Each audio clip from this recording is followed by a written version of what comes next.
Halo guys. Nah, pada video kali ini ada total 6 pertanyaan, di mana pertanyaannya ini ditandai dengan warna yang berbeda-beda di atasnya. Nah, hal itu supaya memudahkan kalian untuk mengetahui nih terkait dengan sesi tanya jawab per pertanyaannya. Oke, langsung aja kita ke videonya. Selamat menyaksikan. Halo historian dan sobat PKM dimanapun kalian berada. Selamat datang di podcast Oasis, obrolan asik mahasiswa. Nah, pada episode kali ini ada yang spesial banget karena berkolaborasi dengan agenda kerja PKM Center Himas 2025. Bersama saya Ismi Nur Fadila di sini akan menemani kalian selama kurang lebih 45 menit ke depan dengan pembahasan cerita yang inspirasi dan motivasi lewat tema jejak cerita di balik ajang PKM. Nah, dari temanya aja ini ngegambarin ya bahwasannya di balik penyelesaian proposal PKM pastinya ada cerita perjuangan dari para peserta. Penasaran gak sih gimana aja? Oke, namun sebelum dimulai, di sini saya akan bacakan terlebih dahulu CV dari narasumber kita kali ini. Yang mana? Pertama, ada Kang Roni Maulana Sidik, seorang mahasiswa agroteknologi tingkat akhir di Universitas Siliwangi yang memiliki pengalaman dalam manajemen data serta aktif dalam organisasi. Untuk pendidikannya sendiri, Kang Roni waktu itu pernah menempuh pendidikan di SMA Negeri 1 Ciamis, jurusan Matematika dan IPA dari tahun 2018 sampai 2021. Ya, kemudian melanjutkan S1 Agroteknologi di Universitas Siliwangi dari tahun 2021 sampai sekarang. Untuk pengalaman kerjanya sendiri, Kang Roni pernah menjadi asisten laboratorium mikrobiologi agroteknologi dari sejak bulan Agustus sampai Desember 2024. Dan kemudian menjadi asisten laboratorium agroklimatologi dari sejak bulan Januari 2025 sampai sekarang. Untuk pengalaman organisasinya sendiri, Kang Roni pernah menjabat sebagai Ketua Umum Himpunan Mahasiswa Agroteknologi dari bulan Januari sampai Desember 2024. Wah, keren banget ya Kang Roni ini. Yang pasti Kang Roni ini sudah berpengalaman ikuti PKM. Oke, gak kalah keren ya. Ada salah satu narasumber kita. Nah, untuk narasumber yang kedua yaitu ada Tedila Salsabila Ramadan. Tedila ini adalah seorang mahasiswi tingkat 2 jurusan agroteknologi yang memiliki semangat belajar tinggi, adaptif, dan mudah bekerja sama. Di mana Tedila ini berpengalaman jadi anggota Akademi Perikanan dari sejak tahun 2023 sampai sekarang. Kemudian, Tedila juga pernah mengikuti magang Ormawa Himpunan Mahasiswa Agroteknologi dari sejak bulan Juli 2024 sampai Oktober 2024. Kemudian menjadi volunteer penelitian dosen dari sejak bulan Agustus 2024 sampai sekarang. Nah, untuk pendidikannya sendiri, Tedila pernah juga bersekolah di SMA Negeri 4 Kota Tasikmalaya, jurusan Matematika dan IPA dari sejak tahun 2020 sampai 2023. Wah, keren banget ya. Itu dia tadi narasumber kita hari ini yang pastinya udah siap membagikan pengalamannya ketika mengikuti ajang PKM atau program kreativitas mahasiswa. Oke, langsung aja kita sapa. Halo Teh. Halo. Gimana nih kabarnya hari ini? Alhamdulillah hari ini baik. Mungkin kemarin sibuk dengan skripsi mungkin ya, tugas akhir. Kalau dari aku alhamdulillah sekarang baik ya, berhubung kita juga masih libur ya dari dunia perkuliahan. Jadi rehat sejenak, rehat ya, berlibur. Betul. Terus AA sama Teteh gimana nih persiapan dan kesiapannya mengikuti podcast ini gitu? Pas tahu jadi narasumber gimana nih? Ada. Boleh Kalau dari aku itu kaget ya, lumayan cukup kaget soalnya kan pertama kali ikuti podcast, soalnya kan terbiasa cuma ngedengerin gitu dari HP buat berangkat ke kampus doang. Terus tiba-tiba sekarang malah diundang jadi narasumbernya, kayak oh my god, aku gitu. Kesempatan. Kalau dari aku pribadi dulu sempat, cuman di teksnya tuh audionya doang. Oh iya, audio. Sekarang visualnya jadi lebih deg-degan gitu. Cuman alhamdulillah sih aman. Tetap yang penting semangat ya Teh. Siap. Oke, nah sebelum kita ngobrol lebih jauh ya, ngobrol-ngobrol asik tentang seputar PKM, di sini saya bakal tanya dulu nih, sebenarnya PKM itu program yang seperti apa sih, dan kenapa bisa menjadi salah satu program yang diminati, bergengsi di kalangan mahasiswa? Oke. Siapa aja? Jadi aku aja mungkin ya. Boleh ya? Jadi PKM itu kan singkatan dari program kreativitas mahasiswa, di mana penyelenggaranya adalah Belmawa gitu. Betul. Nah, jadi ini tuh sebagai wadah untuk menuangkan ide dan gagasan ataupun inovasi dari mahasiswa dalam berbagai bidang gitu. Karena kan PKM ini banyak bidangnya gitu. Ada mungkin setidaknya 10 bidang mungkin ya. Kayak gitu. Itu mungkin dari aku pertama. Mungkin ada tambahan? Boleh. Ada nggak? Lanjutin aja dulu. Oke. Bidangnya mau sebutin aja. Boleh. Oke, siap. Kalau tidak salah ada riset eksakta, terus ada riset sosial humaniora, terus ada PKM-PM, PKMK, PKM-GFT, terus apa lagi ya? KC ya? PKM-KC, PKM-KI, terus ada PKM karya inovatif juga. Iya, betul. Terus ada yang video gagasan, kreatif juga. Terakhir ada PKM karya ilmiah. Ini tuh ada yang kurang, mungkin nanti bisa dicari lagi ya teman-teman. Gak apa-apa, makasih banget. Tuh, mungkin nah, itu dia ya. Gimana, ada teman lagi? ada teman? Boleh. Mungkin mau menjelaskan seputar kenapa sih ini banyak diminati mahasiswa ya. Soalnya berdasarkan pengalaman pribadi gitu ya, ada salah satu matkul di bidang agroteknologi yang mana terjun ke masyarakat gitu ya, khususnya buat bidang pengabdian masyarakat. Nah, program itu kan jadi matkul itu kan kita langsung terjun ke masyarakat. Terus khususnya gitu ya, si dananya itu kan dari pribadi sendiri. Jadi kayak itu tuh berat banget gitu ya buat mahasiswa buat ngasih inovasi ke masyarakat. Sedangkan kalau di PKM kita kan dapat dana dari kementerian, terus kita tinggal menuangkan ide kita bisa buat si kelompok itu lebih maju gitu ya. Nah, kalau dari bidang pengabdian masyarakatnya kayak gitu. Ya. Oke, siap. Makasih banget ya atas penjelasannya tentang program kreativitas mahasiswa. Yang mana memang betul ya Teh, bahwasannya PKM ini adalah salah satu jadi wadah ya kreativitas dari para mahasiswa. Oke, next pertanyaan selanjutnya. Penasaran banget nih ini. Apa sih alasan utama AA sama Teteh waktu itu sampai akhirnya memutuskan ikut PKM ini? Apakah memang inisiatif pribadi gitu, ataukah diajak oleh teman gitu, atau gimana? Boleh dari Kang Roni dulu deh. Boleh. Sebenarnya dulu saya itu ikut PKM 2-3 deh. 3 itu maksudnya 1 dari fakultas. Yang kedua itu ikut yang ya biasa UNIP gitu ya. Cuman itu gak lolos ke Belmawanya. Yang ketiga yang lolos gitu. Jadi pas itu tuh awalnya coba-coba tuh di fakultas.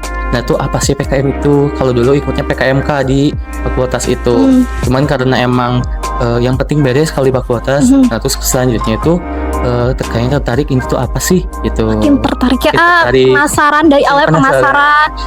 Tarik ya, lebih digali lagi, akhirnya benar-benar serius ya. Gagal gak lolos, coba lagi tahun depannya. Keren ini. Kayak gitu, itu sih ketertarikan yang dalam gitu ya. Apalagi ditambah ada teman-teman yang ngajak kayak gitu, brainstorming. Dukung gitu banget ini mantap. Iya, jadi awalnya memang dari penasaran ya, tertarik juga, akhirnya benar-benar pengen mendalami PKM itu apa sih, hingga akhirnya benar-benar menciptakan suatu program rancangan yang berdampak. Ya, mantap banget. Dari Teteh gimana nih Teh? Alasannya gimana sih kalau Teteh? Kalau dari aku itu kan sama mungkin ya, kalau yang dari fakultas itu rencana pengen PKM riset. Oh iya, seputar apa ya, dari jamur apa gitu buat masker wajah. Oh iya. Nah, tapi kan tingkat fakultas ya, jadi kurang buat pokoknya kurang lah itu, jadi nggak lanjut. Terus terus kan waktu itu aku sempet ikut penelitian dosennya volunteer itu. Nah ternyata diajakin sama dosennya, ayo ikutan PKM. Yang awalnya itu mau ke riset juga.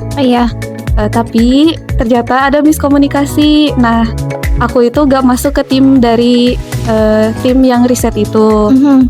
Ya udahlah, diam dulu. Terus sampai akhirnya ada kakak tingkat ngajakin ke aku, katanya ayo ikutan PKM pengabdian yang ke lapas. Nah, jadi kayak aku di ghosting sama yang ini, tapi diajakin sama yang ini gitu. Gak ada yang tahu ya teh kesangkatan ya. Mungkin terus kenapa sih pengen ke pengabdian gitu ya kan? Kita itu pengen jalan-jalan lah, jadi nggak di lab doang. Jadi keluar kampus. Nah sasarannya itu ke Lapas 2B Tasik. Kalau misalnya kenapa sih pengen ke lapas? Soalnya kan banyaknya masyarakat yang keluar dari lapas itu kurang mendapatkan pekerjaan. Jadi kayak ada stigma negatif dari masyarakat kalau ini tuh mantan narapidana gitu. Kayak gitu. Keren banget ya dari Radila ini. Jadi bener-bener ikutannya itu langsung ke lapas. Nah lapas itu biar ini ya teh ya, menciptakan, membantu gitu ya dari para mantan narapidana ini supaya bisa lebih berkembang ya teh. Berarti diajak ya, di ghosting dulu. Sempet di ghosting sama Katin ternyata. Tapi bikin lagi. Alhamdulillah dapat kesempatan di ini lagi. Nah plot twistnya juga dari tim PKM yang ini tuh kan masih jadi ada temennya lagi. Ternyata ditinggal dia juga, mereka juga ditinggal bikin tim baru. Jadi ya kita sama-sama ini sama-sama ini, tapi alhamdulillah ya teh jadi dapet tim yang meskipun sama-sama awalnya di ghosting dulu ya, tapi akhirnya tetap jadi ya teh untuk lanjutin PKM ini. Mantap banget ya teman-teman. Sobat PKM, di sini juga aku tuh penasaran banget terkait dengan cerita perjuangan dari AA dan Teteh saat mengikuti PKM ini. Dari mulai awal persiapannya gimana, terus sampai akhirnya siap disubmit itu proposalnya. Gimana nih Teh? Boleh? Kalau dari aku, kebetulan kan aku cuma lolos di tingkat universitas ya. Tahun sekarang itu kurang lolos di tingkat Belmawa. Soalnya emang ada anggaran, efisiensi anggaran gitu. Jadi yang diterima nggak sebanyak tahun lalu gitu sih judulnya. Kalau misalnya cerita pembuatan proposal itu paling di kesulitannya sulit dapat perizinan buat ngelaksanain pengabdian di lapas. Ya soalnya kan kita itu baru pergantian kementerian ya. Yang betul, baru pemilu. Jadi rada susah gitu buat dapetin surat perizinannya. Kayak gitu. Terus kan kenapa kan nggak lolos di tingkat Unip ya kita itu. Kebetulannya juga dosen pembimbing kami gitu ya, sama ngajuin pengabdian yang ini tuh ke pengabdian dosen. Alhamdulillah ya cair gitu. Jadi lolos ya. Jadi kan kita nggak ditolak Belmawa, tapi lolos dari internal Unsil kayak gitu. Jadi awalnya jadi emang dari awalnya meskipun ditolak ya di Unip, tapi alhamdulillahnya ya berkat juga itu dari sana terbantu ya Teh ya, dari pengabdian dari dosen juga. Mantap banget. Kalau dari AA sendiri gimana nih cerita perjuangannya dari awal banget persiapannya sampai hingga siap submit itu gimana nih Yang mana nih PKM-nya? Yang mungkin yang kalau yang awal yang gak lolos Belmawa gitu ya, itu saya rasa memang karena awal gitu ya, jadi masih banyak kekurangan lah, masih pembiasaan. Masih belajar ya. Pas tahun depannya lagi karena pengen ikut lagi, terus nyari teman, mulainya dari 2 orang, terus ini harus nyari lagi nih siapa lagi ya, terus nyarilah dapat 4 orang yang satu angkatan, 1 lagi dari adik tingkat, karena emang kata dosen pembimbingnya tuh, wah harusnya yang beda angkatan biar ada keberlanjutan. Terus kalau katanya sih ada nilai plusnya kalau ada beda angkatan, kayak gitu katanya. Gitu ya, campur gitu ya. Ya gitu ya. Terus setelah dibentuk tim, kita brainstorming, ini tuh ada topik ini, ada topik ini, ada topik ini. Terus ketemulah di satu topik di eksplorasi, istilahnya eksplorasi dari jamur-jamur yang ada di sekitar perakaran Rhizosphere gitu, kayak gitu, Rhizosphere Quirino kayak gitu.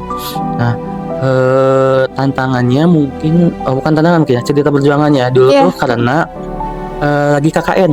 Oh, tuh ya. Iya, pas lagi KKN Perjuangan banget. kan hektik tuh kesana kemari. Pasti Jadi, doa. 3 orang KKN, karena kan ada yang 4 satu angkatan gitu ya. Nah, yang ini tuh untungnya KKN-nya beda, KKN internasional. Jadi nggak bareng KKN-nya sama kita. Jadi bisa masih ngurusin PKM selama kami yang 3 orang ini KKN gitu. Makanya istilahnya gak enak juga gak enak gitu ya ke yang lain, kedua orang ini. Jadi itulah mungkin perjuangannya sampai ke saya juga gak nyangka sampai bisa lolos pendanaan itu. Alhamdulillah membuahkan hasil ya ini mah betul. Membuahkan hasil. Saya emang coba-coba terus dari dosen pembimbing juga menyarankan ini judulnya ganti nih biar gak anti mainstream kayak gitu. Jadi mungkin pada awalnya mungkin di Google Scholar banyak artikel, oh ini mah kayak judul mainstream, jadi ganti kata-katanya kayak gitu. Terus sampai ke ya begitulah KKN, terus KKN beres. Nah yang kami KKN selesai itu baru KKN. Sedangkan itu tuh mau persiapan PKP2 tuh kayak presentasi pelaporannya kayak gitu. Nah pas itu tuh ya gantian kami yang emang ngurus sedikit, untungnya bagian sedikitnya gitu, gak banyak, tidak terlalu banyak. Ya habis itu pas PKP2 udah, dan terakhir ya gak berharap sampai lolos ke PIMNAS, cuman ya alhamdulillah sampai tahap itu juga alhamdulillah banget kayak gitu. Itu sih ya ini secara singkatnya.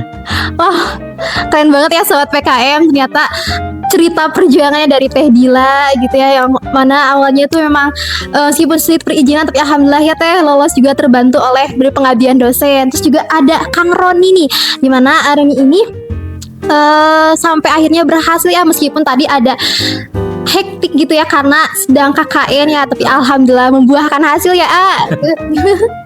Oke, selanjutnya kan tadi sempat disinggung ya terkait dengan ide judul itu kan memang pasti penting banget ya, awal banget ya sampai tercipta gagasan selanjutnya. Nah, cara dari AA sendiri dan juga Teteh pas mencari ide itu gimana nih dari AA? Boleh ya mungkin. Nah dulu tuh aku tuh kan tadi udah dibilang sempat disinggung brainstorming gitu pada awalnya. Nah karena kita mau nyasar dulu tujuannya ke mana dulu nih, riset eksakta. Jadi apa ya kira-kira yang bisa kita explore gitu ya di bidang riset eksakta khususnya. Terus kita nyasar sebelum nyari dospe mungkin ya kita nyari judul dulu, nyari topik dulu gitu. Berhubung ini topiknya ke hama penyakit, jadi kita nyari dosennya bidangnya ke hama penyakit biar biar mendukung juga, biar ya bidangnya kayak gitu, biar satu rumpun ilmunya kayak gitu.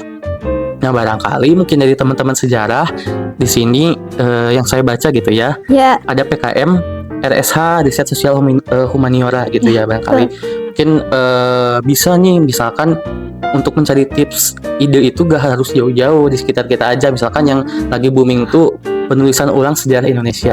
Misalkan kayak gitu ya. Kan banyak menuai pro kontranya kayak gitu. Bisa dimanfaatkan ataupun bisa dari teman-teman kan selain daripada sejarahnya ada juga pendidikannya, pedagoginya kayak gitu. Bisa misalkan media kreatif untuk, kan sekarang tuh sejarah mulai dilupakan ya, apalagi sekarang lagi musimnya game online dan sebagainya. Nah bisa tuh teman-teman gimana caranya menyambungkan game online dengan media sejarah misalkan. Tuh contohnya ya di sekitar kita aja, jangan terlalu jauh-jauh banget. Yang penting ada novelty ataupun kebaruannya kayak gitu. Mungkin itu dulu lah dari. Boleh Teh. Ada. Kalau dari aku itu kan awalnya emang pengen ke pengabdian. Betul kan sempat nanya juga ke beliau gitu ya, mending kemana gitu kan. Kebanyakan kalau dari Unsil itu kebanyakan ke pesantren.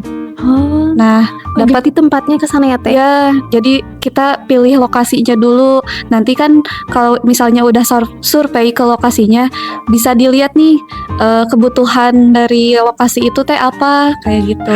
Nah kan kita dapat juga sarannya dari Kang Roni, katanya mending ke lapas 2B aja, cenah. Terus kan ke sana, ternyata di sana itu udah sempet ada pelatihan pertaniannya. Namun kurang apa sih, kurang diberdayakan. Nah, kurang diberdayakan. Padahal dulu itu produknya itu udah sempet penjualannya udah sempet ke Asia Plaza. Itu kan lumayan cukup ya, Teh. sulit ya Iya. kalau misalnya Iya. dari kita, tapi karena kurang pemberdayaan jadi kayak apa sih, Mangkrak gitu ya, terbengkalai gitu ya. Nggak dilanjutin, Padahal udah sayang ada banget gitu ya. udah ada hidroponiknya, jadi tinggal ngejalanin aja ya. itu ya. Nah, ngejalanin. kita itu pengen ngelanjutin itunya gitu. Keren ya Teh. Gitu. Berarti Teteh mah ini ya, riset dulu, Nah. saya cari kebutuhan masyarakat itu apa, sampai akhirnya bikin sesuatu yang memang memberdayakan masyarakat. Nah, kalau dari AA sendiri tadi ya bisa disimpulkan bahwasannya AA itu dari awal itu ini dulu ya cara cari idenya jangan jauh-jauh dulu gitu, yang deket-deket aja Betul, dulu ya. Yang iya. penting kita tuh harus peka lah ya akan sekitar gitu. Isu di lingkungan sekitar. Itu bahkan dapat tips nih dari dari Aroni nih untuk mahasiswa sejarah sendiri ya khususnya. Oke, selanjutnya nih pengen tanya juga terkait dengan sinergitas tim. Kan memangnya PKM ini adalah program yang memang bukan diperuntukkan untuk individu ya, tapi secara bertim ya, bergu gitu. Maksimalnya kan 5 orang. Nah pastinya kan di antara peserta atau dalam tim itu kan beda-beda pemikiran ya. Itu gimana sih caranya akhirnya sampai kepikiran nih, oh visi kita itu harus gini, mencapainya harus gini, terciptanya sinergitas tim supaya tetap kompak, itu bagaimana? Kayak dari aku dulu mungkin ya. Boleh Kak? Terlepas dari adanya pencapaian pendanaan gitu, itu tidak lain tidak bukan adalah ada peran dari ketua timnya. Kebetulan aku gak jadi ketua tim pas itu, jadi ada teman yang tadi KKN gitu. Oh iya. Nah mungkin yang aku rasain tuh dulu timnya itu emang kompak dan solid gitu ya, loyal gitu. Nah pentingnya mencari tim yang pada awalnya tuh harus satu visi Nah dan satu itu ya kan, misi. itu jadi Kayak tantangan gitu. ya. Selain Gimana? emang tim yang harus apa ya namanya, aktif, pinter, juga harus apa ya namanya, loyal juga kayak gitu. Jangan sampai pas pengerjaannya tuh gak mau capek atau enggak pengen numpang nama aja Nah, misalkan. bener Jadi banget itu. kita tuh di sini semua punya perannya masing-masing dan harus dibagi-bagi juga. Nah itu terletak di ketua timnya juga yang emang the best lah kayak gitu. Mantap banget nih ketua timnya. Berarti awalnya emang bagi-bagi tugas dulu ya, Betul. A. Jadi untuk cari orang-orangnya sendiri itu tadi gimana, A? Sampai akhirnya nemu yang pas nih. Sebenarnya untuk cari orang-orang tuh lebih ke sebenarnya awalnya random, cuman kita nyari backgroundnya dulu. Itu ada emang gak kerja nih di kelompoknya kan. Saya tuh tadi 4 orang ini satu angkatan nih, jadi tahu nih, soalnya gak banyak itu, gak di kelas-kelas, jadi tahu nih, pernah bareng juga, jadi tahu track recordnya. Nah itu periksa track recordnya, takutnya pernah ada kelompok yang gak kerja misalkan, sini tuh satu gak kerja nih, takutnya kesananya makin kerja kayak gitu. Diperiksa dulu track recordnya, terus keaktifannya gimana takutnya, dan hasil kerjanya gimana selama berkelompok mungkin ya di tugas perkuliahan. Takutnya asal-asalan ya udah nih punya gue gitu, ya udah. Mantap banget. Jadi itu yang penting tuh track recordnya gimana selama kita interaksi, kita bekerja sama di kelompok perkuliahan kayak gitu. Selebihnya ya mengalir aja dan kelihatan emang kualitasnya emang bagus kayak gitu. Potensi. Mantap banget. Berarti dari AA sendiri tipsnya tuh kita tuh harus tahu dulu ya track recordnya itu orangnya seperti apa, terus juga keaktifannya gimana dan hasil kerjanya gimana ya, A. Itu caranya, tips dari A Roni. Terus kalau dari Teteh sendiri gimana nih Teh? Caranya? Kalau dari aku dipilihnya sama ketuanya.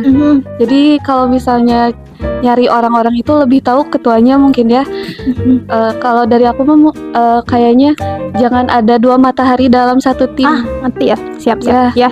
Dua yang bersinar Ya, gitu ya. jangan Satu jadi kepalain aja. ya cukup satu kepala aja Biar gitu. Kalaupun emang punya ide lain ya kita buat kelompok baru gitu. Terus komunikasi jangan sampai ada susah sih kalau yang namanya miskom pasti ada ya. Betul banget Tapi teh. Cobalah seminimalisir itu gitu ya. Apa-apa kita bilang ke grup gitu kan. Terus ya komitmen juga. Ya kan gak mungkin ya kan ketika kita lolos terus aku mah capek udah selesai gak sampai sini kan nantinya malah ngebebanin yang lain gitu. Jadi cari orang-orang yang emang mau komitmen sama kita, mau berkembang bareng lah sama kita gitu. Ya gitu. Berkembang bareng dari awal sampai akhir ya teh. Iya. Gak sampai di pertengahan jalan aja gitu ya, tapi tetap lanjut gitu. Nah, jadi gitu ya kalau dari Teh Dila sendiri, dimana yang pertama itu komunikasi. Oke, sobat PKM, itu yang paling pentingnya ya teh. Hal sekecil apapun itu ya coba komunikasikan karena itu memang hal yang krusial banget ya teh. Iya. Dan selanjutnya itu harus komitmen gitu, bukan hanya dari awalnya aja yang penasaran, tapi kesananya malah Menghilang. menghilang ya tanpa kabar. Iya. Gimana capek? Kalau dibilang capek ya pasti semuanya juga capek ya teh. Gitu. Jadi memang itu ya pentingnya komitmen gitu dari awal sampai akhir. Gitu. Mantap banget ya, itu berarti tips bangun sinergi dalam tim gitu ya. Ada tambahan barangkali atau udah cukup? Cukup. Oke.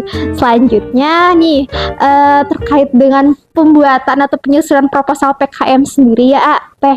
Pastinya kan ada menemukan ya kendala. Terus juga emang dari awal ya sama Teh juga sempat disinggung juga ya terkait dengan kendalanya tadi. Nah, yang ingin ditanyakan itu boleh lebih paparin lagi kayak tantangannya itu seperti apa dan cara mengatasinya gimana sih?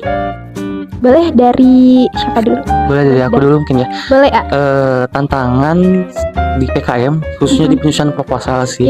Yang tricky itu karena dulu itu pas mau upload di Unip tuh kalau gak salah masih pedomannya PKM 2023. Nah, kalau gak salah ya. Tapi pas mau dekat setelah ada lolos Unip terus mau ke Balmawa ada PKM ada panduan baru muncul 2024, jadi harus diubah lagi semuanya. Tapi mungkin itu minimal ya, mungkin kayak gitu. Nah terus harus benar-benar detail. Tantangannya tuh kayak kadang ada satu aja misalkan detail yang kita lupa itu tuh bisa bikin gak lolos. Iya, berarti emang ngaruh banget ya. Ngaruh banget Ternyata hal yang kelihatan kayak sepele atau kecil aja itu ternyata ngaruh banget ya ternyata. Jadi mulai format daftar pustaka ataupun tanda tangan misalkan gak basah tanda tangannya. Itu tuh bikin bisa bikin gak lolos juga. Gitu terkait tanda tangan juga bahkan. Jadi pastikan sistematika tuh kayak benar-benar sesuai gitu. Jadi tantangan. Nah dulu pas PKM yang awal itu yang gak lolos tuh bisa jadi karena emang kita ada melupakan detail yang kecil gitu. Tapi ya, bukan berarti misalkan timnya gak kompak nih, udah kompak, cuman bisa jadi kan ada hal-hal yang terlewat gitu. Terlewat kayak gitu. Terus caranya ngatasinnya tuh gimana? Yang namanya ada dosen gitu kan, dosen pembimbing. Makanya ini perannya dosen pembimbing tuh di sini, dosen pembimbing tuh kayak meriksa hal-hal detail kecil. Terus tak lupa juga kitanya juga harus saling cross check antar tim tuh. Makanya butuh tadi sinergitas timnya. Betul gitu, sekali. Penyambung ke sana kayak gitu. Jadi takutnya ada typo atau gimana. Jadi harus saling periksa lah, cross check bagiannya masing-masing. Oh terus karena kita dibagi-bagi tugas selama penyusunan proposal juga, misalkan bab 1 oleh A, B, C. Iya betul, benar banget ya A. Nah itu teh kadang gak nyambung. Gimana maksudnya misalkan tuh? bab 1 pendahuluan latar belakang, ke bab 2 tuh tinjauan pustaka misalkan tentang riset ekstrakta tuh. Ini kok gak nyambung ya antar bab tuh, harusnya kan nyambung. Makanya harus saling cross check, harus saling ini. Kayak gitu. Itu tantangannya sih kalau dibagi-bagi tuh. Kan kita beda pemikiran, beda itu juga. Pasti banget. Sana tuh kayak bener-bener diuji banget itu tuh. Nah kalau dari aku mah ya tadi adanya dosen, untungnya dosen kami tuh lumayan expert di bidangnya gitu ya, di bidang PKM-nya. Jadi tahu tuh seluk-beluknya atau celah-celah dari PKM yang bikin gak lolosnya tahu. Gitu. Itu juga penting banget memilih dosen yang tepat gitu. Gitu. Berarti untuk dosen pembimbingnya sendiri, waktu itu pilih sendiri gitu. Pilih sendiri. Oh iya. Yang serumpun ya, yang Iya, yang serumpun, yang punya background PKM juga. Betul, itu pentingnya ya, sobat PKM. Mantap banget nih. Jadi intinya jangan sampai kita melupakan hal-hal sekecil mungkin, harus detail ya terkait PKM ini, memang karena salah sedikit aja kayak typos ataupun hal-hal lainnya itu bisa berpengaruh ya ternyata. Dia memang harus di cross check itu kan, terkait administrasi maupun juga substansi ya, itu hal penting sekali. Dari Teteh sendiri gimana Teh? Kalau dari aku kurang lebihnya hampir sama sih, hampir mirip gitu kan. Harus sedetail mungkin. Terus tantangan yang di awal itu karena emang si judulnya masih terlalu meluas ya. Jadi pas bimbingan pertama bareng Dospem itu ternyata lumayan cukup banyak revisiannya. Yang awalnya kayak bab satunya itu kayak terlalu meluas banget, sampai Bapak bilang Cina udah sangkutin aja sama visinya dari presiden terbaru kita gitu kan, sama ya tentang ketahanan pangan. Nah terus selanjutnya itu yang tadi sempat di awal itu sempat disinggung ya, sulitnya dapat izin buat tempat ya, buat pengabdian ke sana. Terus juga kita itu sulit dapat datanya, data dari lapasnya itu kan harus dicantumin ya di proposalnya itu. Nah itu sulit banget gitu ya buat dapetin datanya, soalnya kayak harus surat ke sini itu lumayan banyak banget ya alurnya, akte dan juga alurnya. Kayak gitu. Secara Teteh sendiri ngatasin kayak hal-hal tadi yang Teteh sebutin gimana? Kalau yang awal ya revisian ya kita revisi bareng-bareng gitu kan. Kalau yang surat menyurat itu langsung ke pusatnya aja gitu, jadi nggak ngikutin alur yang lumayan ribetnya. Jadi cukup langsung kayak surat dari kita ke Unsil, terus dari Unsil langsung ke kementeriannya, pertahanannya kayak gitu. Gitu ya Teh, berarti itu tadi ya tantangan dari Teh Dila sendiri ya. Kalau jadi gimana ya, memang pastinya dalam penyusunan proposal ini pasti ada tantangan ya, dan tantangan itu jadi hal yang memang sebenarnya pasti ada ya dalam setiap sendi kehidupan juga, dan bagaimana cara menyikapinya itu tergantung pada diri kita sendiri. Apalagi emang ini kan PKM ya, secara tim penting banget, oleh karena itu harus punya tim yang solid ya, harus sejalan itu penting banget ya, jangan sampai cuman numpang nama aja. Aduh, jangan sampai sobat PKM gitu. Oke, mungkin itu tadi ya sobat PKM dan historian, kita ngobrol-ngobrol asik bareng dua narasumber yang pastinya udah berpengalaman tadi mengikuti ajang PKM ini. Oke, historian dan sobat PKM, sebelum kita tutup, nah barangkali dari AA dan juga Teteh mungkin ada yang ingin disampaikan dan sekiranya penting gitu untuk kita semuanya, para pendengar kita. Boleh nih Teh? Boleh dari aku mungkin boleh, ya. Ada tadi kelupaan mungkin ya. Jadi aku udah ngimpun komentar reviewer yang telah dihimpun pada penilaian tingkat nasional. Jadi kesalahan-kesalahan yang umum terjadi mungkin ya. Mantap banget. Yang pertama itu peletakan nomor halaman yang salah. Gitu kan biasanya ada sistematika peletakan nomor halaman tuh kadang ada yang di atas atau di bawah gitu. Nah, kalau gak sesuai itu bisa jadi gak lolos. Itu yang pertama. Yang kedua tuh daftar pustaka yang salah. Itu karena daftar pustakanya tidak sesuai format. Kan ada Avast style, ada Harvard style. Kalau PKM tuh Harvard style, kalau tidak salah kayak gitu. Terus yang ketiga itu spasinya salah. Kalau tidak salah spasi PKM itu berapa? 115 apa 15 gitu ya. Nah kalau di luar itu misalkan itu bikin gak lolos juga biasanya kayak gitu. Terus yang keempat pengesahan tidak ditandatangani. Kan kalau mau upload ke Belmawa, berhubung saya lupa kalau sekarang gimana? Kan ada penandatanganan yang harus ke jurusan dulu. Ya itu minta tanda tangan ya Teh berarti. Minta lembar pengesahan yang tidak ditandatangani gitu. Lalu yang kelima itu tidak sesuai sistematika, misalkan huruf-hurufnya dan sebagainya itu sistematika ataupun dari segi ejaan katanya tidak baku misalkan gitu. Lalu ada juga luaran wajib tidak sesuai dengan yang disebutkan dalam proposal. Kan dalam proposal itu ada luaran wajib. Iya betul ya, Nah, dari panduan ya. Ya, Dari panduan kalau riset S1 misalkan laporan kemajuan, laporan akhir, terus apa ya lagi ya, artikel ilmiah misalkan. Terus ada yang gak dimasukin artikel ilmiahnya ataupun postingannya atau apa ya namanya postingan gitu ya. Itu tuh gak dimasukin ke proposal. Nah itu tuh bisa gak lolos, bikin gak lolos kayak gitu. Terus mungkin yang terakhir dari aku mah style daftar pustaka salah tadi mungkin udah disebutin ya. Kalau tadi daftar pustaka salah misalkan tidak diurutin sesuai abjad misalkan. Kalau yang sekarang tuh stylenya yang salah misalkan kayak gitu. Itu yang penting bisa bikin gak lolos. Mungkin dari mantap banget ya. Itu tadi berarti Aroni tadi sudah disebutin nih terkait dengan reviewer ya dari nasional tentang kesalahan-kesalahan yang terkadang mungkin terlewat gitu ya, dan pastinya itu cukup mempengaruhi gitu terkait dengan penyusunan proposal PKM sendiri, dimulai dari kayak daftar pustakanya, terus juga spasi, ejaan kata dan lain sebagainya. Oke, dari Baraka, dari Teteh gimana Teh? Mungkin ngelanjutin yang dari Boleh. Akang gitu ya kan. Boleh Teh. Ini ada ketidaksesuaian margin dan spasinya yang tidak sesuai sama, berarti kayak tadi kalau spasi sama marginnya itu harus sesuai sama panduan dari PKM yang terbaru. Terus ada ketidaksesuaian proporsi anggaran.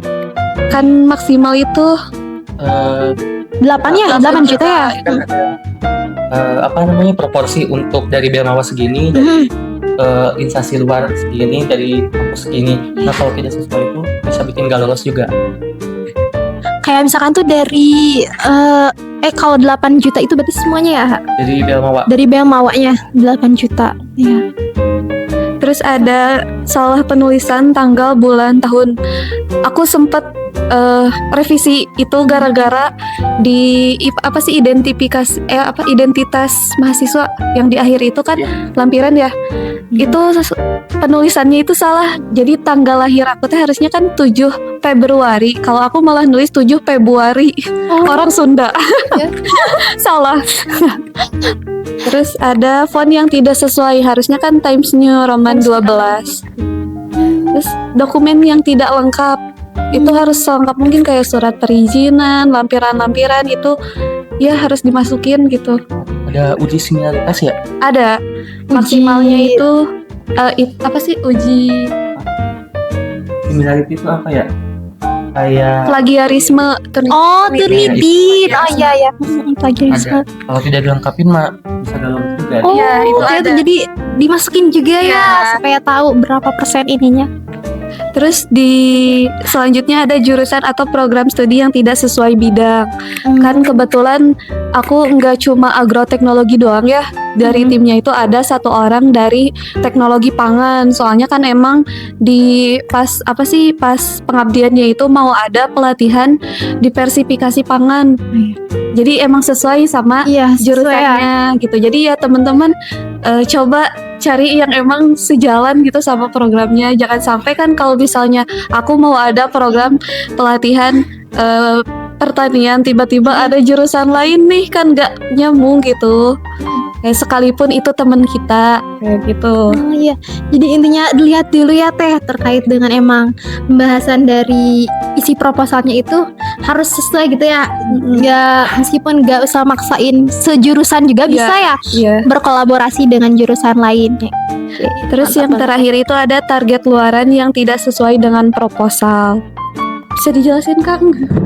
Maaf. Mungkin tadi juga sempat dibahas ya yang target luaran.